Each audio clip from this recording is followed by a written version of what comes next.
Today on Rural Road Tripper, a quaint little country community with a controversy surrounding its namesake and a dark past to go with it. Today, we are visiting Kelseyville, or should I say Konocti, California. This area was originally home to two Native American people groups, the Pomo and the Wapo, with historical indigenous communities built slightly south of the developed part of town today, down by the creek. You wouldn't know it looking at it today, but this area was the site of some terribly brutal treatment toward the natives of this region. Back in 1844, this area was a part of a rancho, a large land grant given to the Vallejo brothers by the Mexican government. In 1847, they sold their remaining livestock to four white men, brothers Andrew and Ben Kelsey, Charles Stone, and E.D. Sherland. Andrew Kelsey and Charles Stone built two fenced camps to enslave some of the native people here, not allowing them to come or go whatsoever, forcing them to work with the threat of torture and death. Under these conditions, the natives were forced to build the first adobe home in Lake County, a site that has an old historical marker I wish I knew was there so I could have filmed it, but here is a photo of the site. Stone and Kelsey's remains are buried under the monument. Kelsey and Stone were known to have raped native women and girls, and the enslaved were starved and neglected. Many died. This terrible treatment by Kelsey and Stone ultimately led to their death. In 1849, the indigenous people rose up and killed them, an event that would lead to the Bloody Island Massacre up on the northwest side of Clear Lake, an event that will be featured in an upcoming episode of Rural Road Tripper.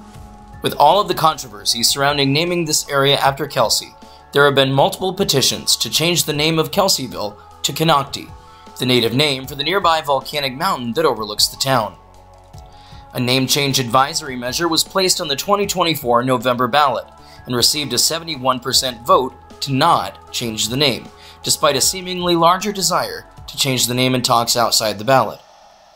From what I can tell, though, despite the failed vote, a proposal for the name change may be pushed forward anyway to the U.S. Board on Geographic Names, which would have the ultimate say on whether or not the name gets changed.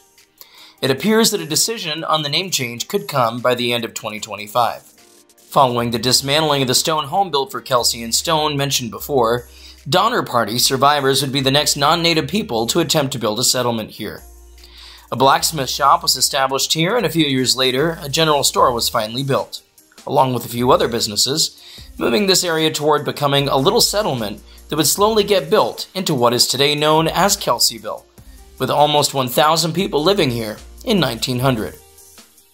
Today, the Kelseyville area is known for its vineyards. Notably, there is the Chasewater Winery and Olive Mill on the north side of town, and other wine-tasting locations throughout town too.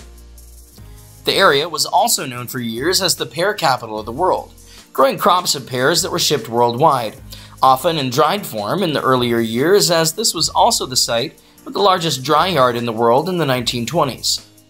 The Kelseyville Pear Festival continues to be an annual event for the community that draws thousands of attendees on the last Saturday of September. The Brick Tavern was deemed to be the oldest commercial building in the area by the Lake County Historical Society. Built in 1872, today it continues to serve commercial uses as a pizzeria. North of Kelseyville is the Kelsey Creek Schoolhouse, a one-room schoolhouse that at its highest point had over 40 students. This is not the original location of the building. It was originally built in 1871 on a ranch about a mile south of its current location, then moved here in 1882 to land donated by the Rickbaugh family. Today, it is now leased by a nonprofit organization seeking to preserve the historic building. Despite the dark history of this community, it is now a truly pleasant-looking spot with sleepy vibes and lush natural landscapes not found in many other parts of California. There is the Ely Stage Stop, a museum in the area that was closed when I was here, otherwise I definitely would have stopped in. While it may be just a small country community, it might be a good place for you to stop and have lunch, visit the local shops, and perhaps consider the history of how places were named in this country, both for the good and the bad. We'll see you next time, somewhere else, down the road.